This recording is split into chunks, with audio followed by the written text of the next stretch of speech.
नमस्कार। एक बेहतरीन शिक्षक और एक औसत शिक्षक के बीच असल में क्या फर्क होता है? आज के इस खास विश्लेषण में हम इसी शिक्षण अभिरुचि यानी टीचिंग एप्टीट्यूड के पीछे के मनोविज्ञान को डीकोड करने वाले हैं। चलिए बिना किसी देरी के सीधे मुद्दे पर आते हैं। आज की इस चर्चा में हम मुख्य रूप से 5 चीजों पर बात करेंगे। बुनियादी नींव, एप्टीट्यूड असल में है क्या, बाल केंद्रित दृष्टिकोण, एप्टीट्यूड और इंटेलिजेंस के बीच का वो बारीक अंतर, और आखिर में इसका समाज पर क्या असर होता है। तो शुरुआत करते हैं पहले हिस्से से, यानी बुनियादी नींव। देखिए, बच्चे की पहली पाठशाला तो घर ही है, लेकिन माता पिता के बाद एक शिक्षक ही वो असल नींव रखता है जहां से असली सीखने की शुरुआत होती है। और ये जिम्मेदारी सिर्फ किताबी ज्ञान तक सीमित नहीं है, बिल्कुल नहीं। एक अच्छे शिक्षक के कंधों पर सर्वांगीण विकास का जिम्मा होता है। मतलब बच्चे के भावात्मक, ज्ञानात्मक और क्रियात्मक इन तीनों पहलुओं को गहराई से समझना और उन्हें निखारना, ये वाकई कोई छोटा काम नहीं है। इस जिम्मेदारी का असल वजन समझने के लिए शिक्षाविद टीपी नन की एक बात याद आती है। उन्होंने कहा था कि शिक्षा के क्षेत्र में सबसे महत्वपूर्ण चीज अगर कोई है तो वो है अभिरुचि। यानी सिर्फ डिग्री होना काफी नहीं है, अंदर से वो पढ़ाने की लगन, वो एप्टीट्यूड होना ही सफलता की असली चाबी है। अब आते हैं दूसरे हिस्से पर। आखिर ये एप्टीट्यूड या अभिरुचि नाम की चीज तकनीकी रूप से है क्या? चलिए देखते हैं कि बड़े बड़े मनोवैज्ञानिक इसे कैसे समझाते हैं। जेम्स ड्रेवर के शब्दों में कहें तो ये एक क्रियात्मक मानसिक संस्कार है। थोड़ा भारी शब्द लग सकता है, लेकिन आसान भाषा में समझे तो किसी खास काम को करने के लिए हमारे दिमाग की जो एकदम नेचुरल और एक्टिव सेटिंग होती है ना, बस वही एप्टीट्यूड है। इसी बात को मैकडूगल थोड़ा और दिलचस्प तरीके से बताते हैं। वो इसे एक छिपा हुआ ध्यान कहते हैं। और मजे की बात यह है कि जब यही ध्यान किसी असली काम में बदलता है तो वो एप्टीट्यूड बनकर पूरी दुनिया के सामने आ जाता है। है ना कमाल की बात कि कैसे हमारी छिपी हुई दिलचस्पी हमारे कामों में दिखने लगती है। वहीं क्रो का मानना है कि ये एक बहुत ही पावरफुल प्रेरणा शक्ति है, एक ऐसा फोर्स जो लगातार हमारा ध्यान किसी खास काम या इंसान की तरफ खींचता है।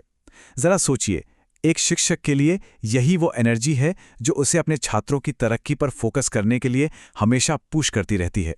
थ्योरी तो हमने समझ ली, लेकिन अब एक बहुत ही प्रैक्टिकल सवाल दिमाग में आता है। असल जिंदगी में एक असली क्लासरूम के अंदर ये साइकोलॉजिकल थ्योरी काम कैसे करती है, टीचर्स इसका इस्तेमाल कैसे करते हैं? यहीं से हम अपने तीसरे और बहुत ही अहम पड़ाव पर पहुंचते हैं, बाल केंद्रित दृष्टिकोण यानी चाइल्ड सेंटर्ड अप्रोच। क्लासरूम में एप्टीट्यूड का सबसे बेहतरीन इस्तेमाल यहीं देखने को मिलता है। यह अप्रोच पूरी तरह से कंस्ट्रक्टिविस्ट है। मतलब यहाँ लाइमलाइट टीचर पर नहीं, बल्कि सीखने वाले की आज़ादी पर होती है। यहाँ सवाल पूछने की छूट है, अलग अलग तरीकों से करके सीखने यानी लर्निंग बाय डूइंग पर जोर दिया जाता है, क्योंकि हर बच्चे के सीखने की स्पीड और तरीका एकदम अलग होता है।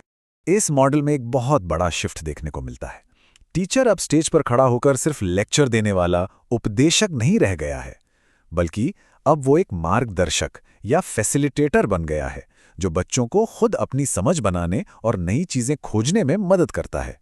एक रियल लाइफ उदाहरण से समझते हैं। एक शानदार इतिहास का टीचर सिर्फ क्लास में खड़े होकर तारीखें नहीं रटाता, वो बच्चों को किसी ऐतिहासिक जगह या स्मारक पर ले जाता है। ऐसा करने से वो बच्चों के पुराने अनुभवों को सीधे नए कॉन्सेप्ट्स के साथ जोड़ देता है। सच मानिए, एक दमदार टीचिंग एप्टीट्यूड बिल्कुल ऐसे ही काम करता है। और हां, आज का टीचर सिर्फ पढ़ाता नहीं है, वो एक काउंसलर भी है। इसलिए उसमें एक अच्छा श्रोता होने के साथ साथ चीजों को बारीकी से देखने की क्षमता, संवेदनशीलता और सहानुभूति जैसे गुण होना बहुत जरूरी है।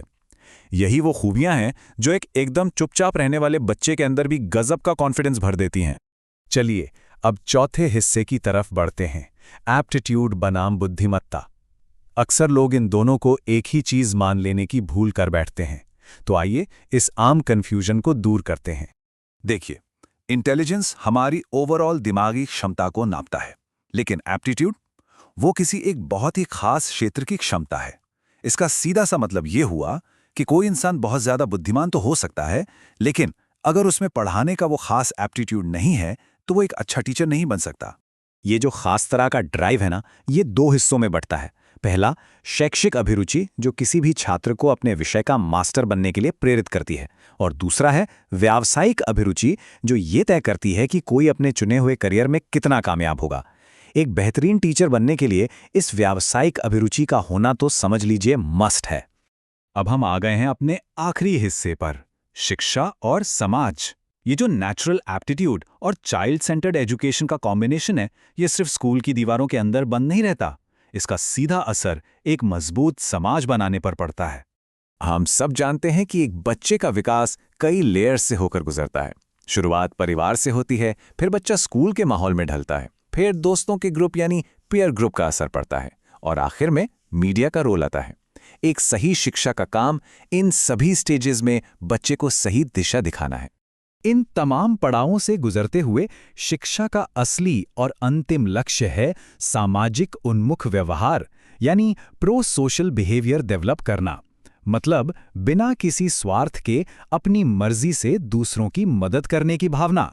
यही वो निस्वार्थ सोच है जिस पर एक स्वस्थ और स्थिर समाज की पूरी नींव टिकी होती है। तो इस पूरे विश्लेषण के बाद एक बहुत ही गहरा सवाल पीछे छूट जाता है। अगर शिक्षा ही पूरे समाज का भविष्य तय करती है, तो एक टीचर का अपना एप्टीट्यूड असल में कैसी दुनिया बना रहा है? सोच कर देखिए, एक शिक्षक का प्रभाव कभी खत्म नहीं होता, वो अनंत है। उम्मीद है कि इस चर्चा से शिक्षा मनोविज्ञान के ये पहलू अब और भी ज्यादा दिलचस्प और साफ हो गए होंगे।